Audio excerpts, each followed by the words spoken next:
Hello, c'est Patate et aujourd'hui on va faire une vidéo très vieux YouTube beauté et que moi j'aime bien, mais avec un twist. Parce que ici, moi, je suis étudiante, du coup j'ai pas énormément de budget, mais j'adore le maquillage. Du coup, ce que j'essaye de faire, c'est d'en parler, mais sans devoir tout acheter ou dépenser énormément d'argent vu que de toute manière j'ai pas le budget.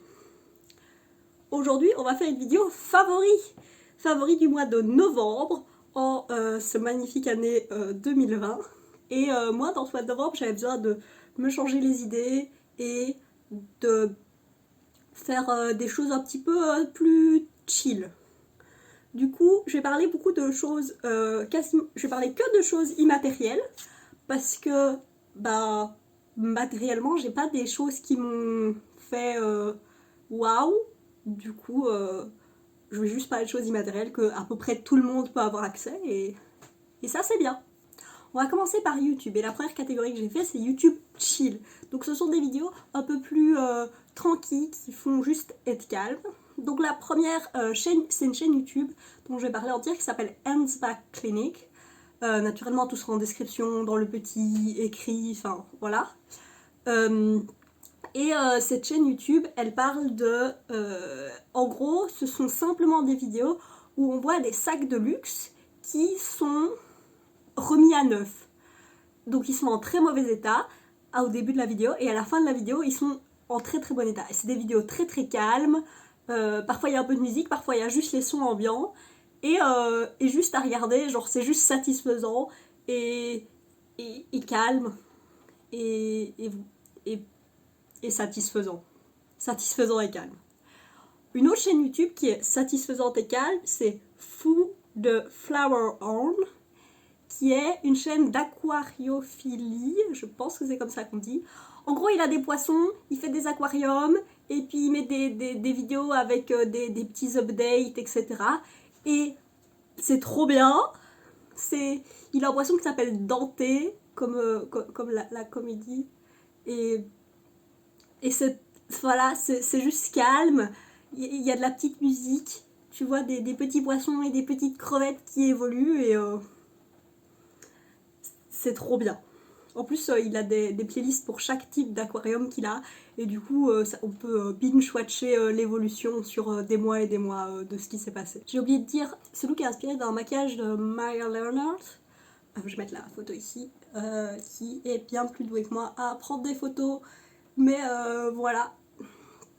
Et si vous voulez voir une photo un peu plus proche, il faut aller sur mon Instagram. Et la dernière chose dont j'ai envie de parler, c'est que Anna Louise Poston, donc Anna Louise Poston fait des vidéos où elle parle de choses belles tout en essayant de ne pas dépasser un budget. Bon, déjà j'en parle tout le temps. Voilà, bonjour.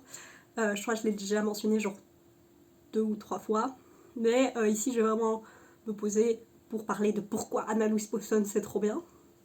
Donc elle est américaine, elle vit à Los Angeles, je pense, enfin en Californie en tout cas, et elle a fait un graduate program, donc en français ce serait un genre de, pas peut-être master, voire doctorat, enfin c'est un peu spécial, et en écriture anglaise. Donc ses études qu'elle a fait, c'est écrire de la poésie anglaise, et quand elle parle, ça se ressent, la manière dont elle formule les choses est juste relaxante, et elle parle aussi énormément, elle fait une vidéo par mois qui est un check-in, qui est simplement parler de ses sentiments et de comment elle a vécu son mois, et en général c'est juste genre tout le monde a vécu, enfin tout le monde est dans le Covid, tout le monde a subi les élections américaines.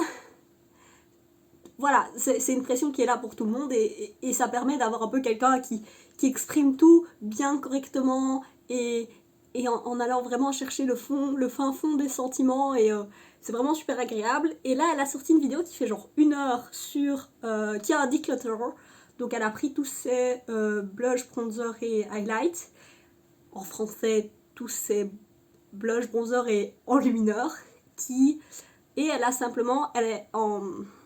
Elle en parle de chacun d'eux, elle les swatch Et c'est une vidéo qui, elle parle calmement, elle est relaxante, et parfois, quand je suis genre juste un peu anxieuse ou quand il y a mon esprit qui tourne trop vite, même si je vais pas spécialement écouter ce qu'elle va dire, je vais mettre une vidéo d'elle en fond pour simplement avoir un truc calme et c'est vraiment juste parfait quoi. La chose sur YouTube n'est pas du tout dans cette catégorie de chill. C'est une vidéo qui s'appelle Pourquoi les philosophes médiatiques disent de la merde de Monsieur Phi. Monsieur Phi, c'est un docteur en philosophie français et il fait des vidéos vraiment super de vulgarisation de philosophie. Dans cette vidéo, il parle de philosophes comme BHL, André Comte-Sponville, qui sont des philosophes qu'on entend énormément dans les médias, enfin surtout français, et qui parlent ici toutes les conneries qu'ils ont dit par rapport au Covid. Et pourquoi est-ce qu'on en arrive à ce qu'on invite ce genre de philosophe et qu'est-ce que cette discussion peut être... qu'est-ce qu'on peut en tirer cette discussion d'une manière plus large. Alors j'ai parlé un peu aussi d'Instagram, je vais mettre de côté pour le coup, parce que c'est le deuxième réseau social sur lequel... Enfin, est-ce que YouTube c'est un réseau social? Un peu. Instagram c'est le réseau social sur lequel je suis le plus et je suis quasiment... Alors si vous voulez suivre des gens qui font du maquillage ou du webcomic, voilà, c'est tout ce qu'il y a dans mes abonnements Instagram, littéralement. J'ai un petit peu d'affiches de films, mais majoritairement c'est de la beauté et du webcomic. Donc pour le webcomic, j'ai choisi Josie Doodle. Donc c'est un artiste qui fait des petites bulles en aquarelle, enfin je montrerai, ce sera vachement plus simple, et qui parle de petites choses de la vie et de petits sentiments qu'on a, et c'est tout doux, et ça fait un petit peu chaud au cœur, et c'est... Voilà, moi à chaque fois que j'en vois passer dans mon fil, je suis juste en mode oh. Voilà. Pour l'Instagram plutôt beauté, maquillage, j'ai pris Faces by Gina, qui est une américaine qui a... Donc le principe, c'est que elle veut... Donc les ombres à paupières sont vendues dans plein de différentes sortes de pannes. Donc la panne, c'est simplement le truc mécanique dans lequel on met l'ombre à paupières. Et elle veut que tout soit extrêmement les mêmes, que tout soit bien symétrique et que tout soit, j'ai plus le mot, mais que tout soit les mêmes. Du coup, elle prend toutes ses ombres à paupières et elle les represse, donc elle les prend de n'importe quelle panne et elle les remet dans une panne de 26 mm qui est la taille standard. Et après, elle les remet toutes ensemble et ça fait des palettes qui sont magnifiques et extrêmement satisfaisant à regarder. Toutes les vidéos qu'elle a fait où elle represse des choses, c'est extrêmement satisfaisant. Et les palettes, quand on les voit, genre tout est en harmonie arc-en-ciel, c'est satisfaisant. Et du coup, comme contenu autre que ça, elle fait des maquillages qui sont beaucoup de genre des cut crease mais avec des formes intéressantes, des associations de couleurs intéressantes. Je trouve que genre c'est super inspirant ce qu'elle fait. Et en plus, elle fait aussi des palettes.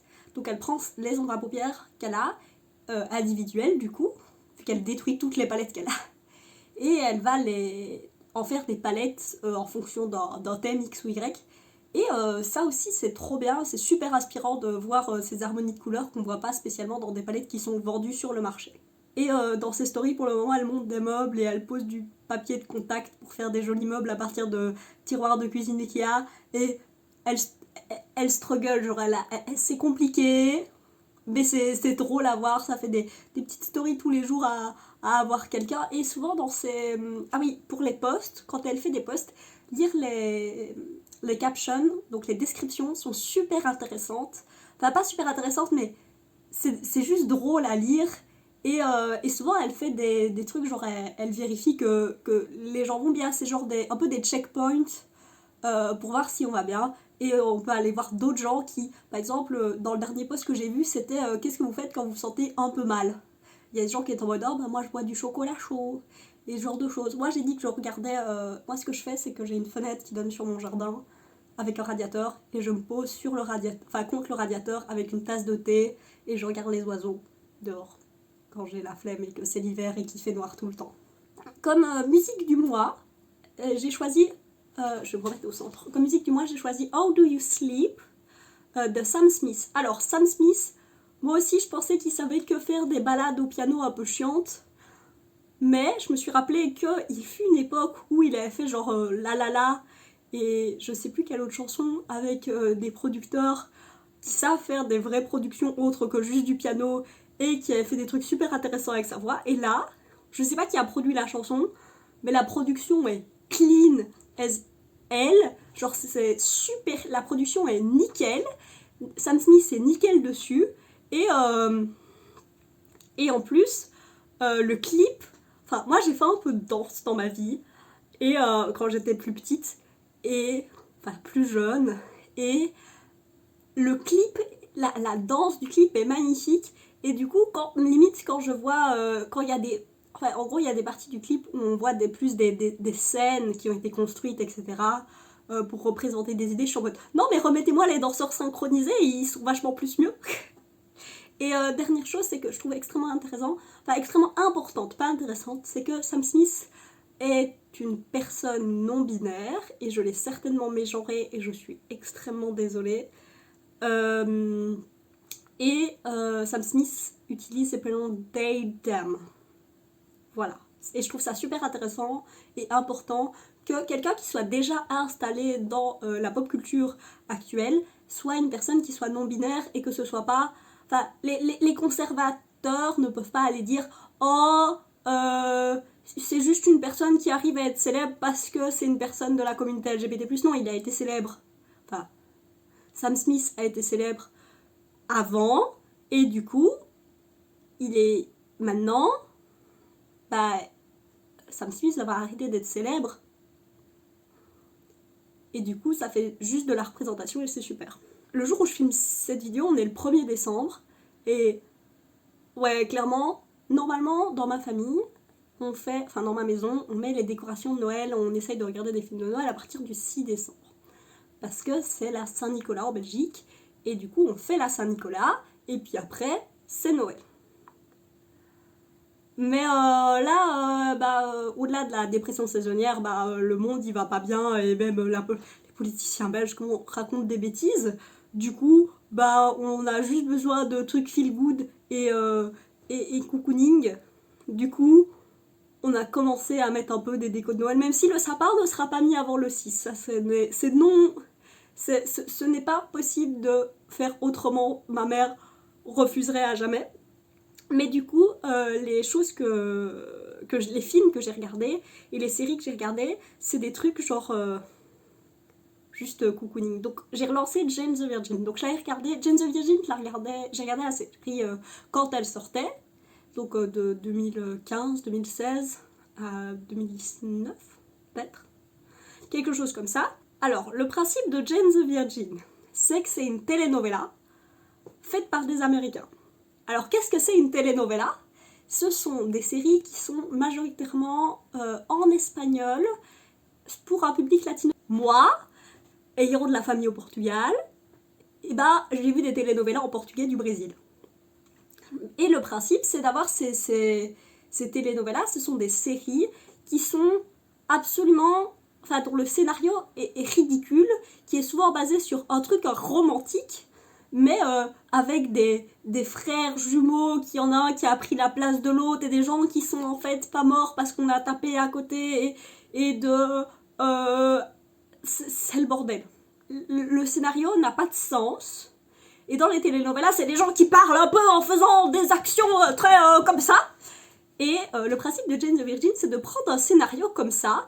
Donc la base du scénario de Jane the Virgin, et pourquoi ça s'appelle Jane the Virgin, c'est que Jane veut rester vierge jusqu'au mariage, parce que sa grand-mère et sa famille sont plutôt catholiques, enfin très catholiques, et du coup, elle veut rester vierge jusqu'au mariage, et de ce fait, elle va à un rendez-vous chez la gynéco, et la gynéco étant morte bourrée, lui fait une insémination artificielle du sperme de quelqu'un d'autre. Parce qu'elle est bourrée et elle échange avec la patiente d'à côté. Et que Jane était juste venue pour une visite de routine. Et elle va tomber enceinte, etc. Jane the Virgin, la vierge qui est enceinte. Mais parce que sinon c'est pas drôle. De base, donc, Jane, elle vit avec sa mère et sa grand-mère. Et, en fait, donc, le sperme de la personne, le sperme de la personne qui a été assimilé, c'est le sperme de son patron, qui s'appelle Raphaël. Mais Raphaël est aussi le frère de la gynéco qui l'a assimilé. Et aussi le père de Jane qu'elle a jamais vu depuis 23 ans, et c'est la star de la telenovela qu'elle regarde. Voilà, c'est le bordel, mais du coup, le scénario est très bordélique et n'a aucun sens, mais on met des personnes normales qui réagissent de manière très normale dedans. Et c'est ça qui fait que Jane the Virgin, c'est génial. C'est des choses extraordinaires qui arrivent à des personnes normales. Et aussi, un truc que je trouve super, c'est que déjà, ça parle de plein de problèmes dans les États-Unis actuels. Par exemple, Alba, au début de la série, n'a pas de papier. Donc Alba, c'est la grand-mère, elle parle espagnol, elle comprend l'anglais, mais elle parle uniquement espagnol, elle peut parler anglais, mais elle parle pas très bien anglais, et déjà le fait d'avoir quelqu'un qui parle en espagnol, genre, et tout le monde parle tout le temps en espagnol dans cette série, ils sont juste sous-titrés, et il y a la grand-mère, elle a pas de papier au début, il va voir toute l'histoire de comment est-ce qu'elle va réussir à devenir une citoyenne américaine. Il y a on parle de l'éducation, des finances, ça parle de plein de problèmes aux États-Unis, même des systèmes de vote, comme la série était là en 2016 aux dernières élections, et il y a un épisode où c'est mode, il faut voter, et c'est dit par le narrateur, c'est écrit. Voilà, je trouve ça super intéressant. La série est trop bien, c'est drôle, c'est une série romantique, drôle, qui n'a pas de sens, avec des gens bien, c'est très bien joué. L'actrice qui joue Petra, qui est la femme de Raphaël, à un moment elle joue deux sœurs jumelles en changeant totalement d'accent, de posture. On a l'impression que c'est qu'il y a deux personnes différentes qui les jouent alors que c'est la même actrice parce qu'elle swap de l'une à l'autre à un moment. Et c'est trop bien. Et pour les films, donc point de vue film de Noël, il y a Klaus, qui est un film d'animation sur Netflix qui utilise une technique d'animation assez intéressante où, donc, si j'ai bien compris, ils ont fait l'animation en 3D et puis ils ont mis une couche de manière à ce que l'animation soit en 2D. Donc déjà l'animation est magnifique, les transitions sont magnifiques, toute la direction artistique est magnifique. Et en plus, l'histoire est bien, et drôle, et bien écrite, et intelligente, et c'est un film qu'on peut montrer à des enfants aussi bien qu'à des grands. L'autre film que j'ai regardé, ça c'est un film vraiment cocooning, c'est Il était une fois. C'est cette histoire avec une princesse de Disney.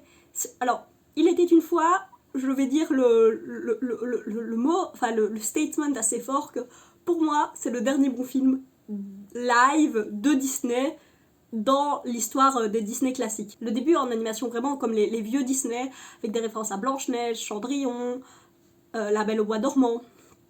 Et le principe, c'est que il y a le prince qui trouve sa princesse et le lendemain, ils veulent se marier et en arrivant au château, il y a la méchante belle-mère qui la fait tomber dans un puits qui l'amène au pire endroit du monde. Et le pire endroit du monde, c'est New York. Et elle va tomber, donc elle est dans sa robe de mariée cette robe, genre, je sais pas comment ils ont fait pour que cette robe, et ils les retendent une robe de dessin animé, en vrai, genre, je salue la personne qui a fait les costumes sont magnifiques, toutes les robes qu'elle porte sont trop bien, et du coup, elle va tomber sur le docteur de Grey's Anatomy, qui a une fille, qui a 6 ans, et puis le film est trop bien, et ça chante, les chansons sont trop bien, j'avais pas vu le film depuis des années, je l'ai en DVD, j'avais juste envie de voir un truc comme ça, on l'a regardé avec ma mère, j'avais juste envie de regarder un truc comme ça et je l'ai regardé et c'était trop bien. Et je me souvenais toujours des chansons. Et il y a un petit écureuil qui est super bien animé pour l'époque, genre il est en animation réaliste. L'animation est trop bien, il a une scène où il fait genre, où il doit décrire une truc, le prince qu'elle doit marier est con, mais il est tellement con. Et il y a Indiana Menzel, parce que Indiana Menzel est dans tous les films où ça chante, et elle chante même pas, c'est la fille. Donc, j'en aurais parlé dans la vidéo sur Glee, mais dans Glee, c'est la mère du personnage principal, mais elle sait pas que c'est sa mère au début. Et aussi, elle vient de Broadway, c'est une star internationale à Broadway, et pour les gens qui ne suivent pas du tout Glee ou Broadway ou ce genre de choses, elle est aussi dans... C'est elle qui chante la chanson Let It Go en anglais, les chansons de Elsa de la Reine des Neiges, c'est Idina Menzel qui les chante. Et c'est pas elle est connue parce qu'elle chante ça, ils l'ont choisie parce qu'elle était connue. Les derniers films que j'ai regardés qui ont rien à voir... J'ai regardé Le Diable s'habille en Prada aussi. Le Diable s'habille en Prada, c'est Meryl Streep en éditrice en chef de Vogue, en rédactrice en chef de Vogue, qui n'est pas Vogue, qui s'appelle genre Glamour, je pense. Et Anna Hathaway qui vient faire la fille qui sait pas s'habiller et qui comprend rien. Voilà, ce film, juste pour Meryl Streep, allez voir le film. Et c'est pas juste un film de gonzesse parce que c'est un film qui est sur la mode. Le film est trop bien. J'ai vu une super vidéo, j'essaierai peut-être de la mettre aussi, sur les costumes dans ce film. Et le fait que les costumes plus contemporains ne sont pas aussi retenus et mis en avant que les costumes historiques. Et je suis tout à fait d'accord. J'ai vu Le Diable s'habille en Prada. Et après, on a fouillé un peu dans ce qui était enregistré sur la tête de ma mère. Et il y avait Dune de David Lynch. Du coup, j'ai regardé Dune de David Lynch. Et je sais que c'est un classique, je sais que tout le monde en a parlé, je sais qu'il y a une très vieille vidéo du Fossoyeur de film, enfin de François Thorel au moment où il faisait encore le Fossoyeur de film. Là-dessus, ce film est trop bien, j'ai juste envie de lire le bouquin en fait, mais je sais que c'est des briques et qu'il y en a plein, j'ai un peu envie de lire les bouquins. Et ensuite j'ai regardé Jodorowsky's Dune, qui est un documentaire sur... Ah oui, si vous connaissez pas du tout Dune en français, c'est une série de livres qui sont un peu, je dirais que leur impact sur le reste de la littérature en science-fiction est un peu le même genre d'impact que Le Seigneur des Anneaux sur la littérature fantasy. Voilà, juste ça. Et le monde est trop bien et il y a plein de... Enfin, ça, comme les meilleurs livres de science-fiction, ça fait repenser au monde actuel et c'est vraiment trop bien. Et du coup, il y a Jodorowsky's Dune, qui est du coup un documentaire sur le film Dune que Jodorowsky, le réalisateur, voulait réaliser. Et comment toute la pré-production de ce film, et c'est fou, c'est extraordinaire, genre le film il aurait fait quoi, 15 ou 20 heures, et ce film aurait été extraordinaire. Il y avait quoi? Il y avait Mick Jagger, il y avait Dali, il y avait... Je sais plus qui sont les autres gens, mais il y a une brochette de gens connus infinis, en sachant qu'il y a Sting dans le film de David Lynch, et extraordinaire quoi. Et ce film a eu un impact, enfin ce film qui n'existe pas, a eu un impact sur la pop culture et sur tout le reste de la pop culture, c'est extraordinaire. J'espère que vous avez découvert des choses que vous pourrez aimer et que vous passez une très très belle journée. Des bisous!